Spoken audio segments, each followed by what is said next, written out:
রাত 12টার পরে আল্লাহর দুইটি নাম 21 বার পড়ুন, দুশমন শেষ হয়ে যাবে, দুশমন আপনাকে কোনো ক্ষতি করতে পারবে না, আপনার ঘরে সকল বিপদ আপদ থেকে আল্লাহ আপনাকে হেফাজত করবেন। আল্লাহর গুণবাচক দুইটা নাম রয়েছে, এই গুণবাচক নাম করে আল্লাহর কাছে দোয়া করলে আল্লাহ পাক রব্বুল আলামিন সেই দোয়াগুলো কবুল করেন।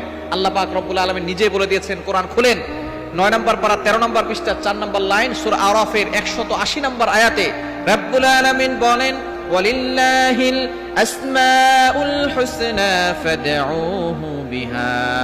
আল্লাহ পাক রব্বুল আলামিনের গুণবাচক কিছু নাম রয়েছে, এই নাম করে কোনো ব্যক্তি যদি দোয়া করে আল্লাহ পাক রব্বুল আলামিন তার সকল দোয়াগুলো কবুল করে নেন। গুরুত্বপূর্ণ দুইটা নাম। আপনি রাত 12টার পরে রাতের বিশেষ করে শেষ অংশে আমলটা করার চেষ্টা করবেন।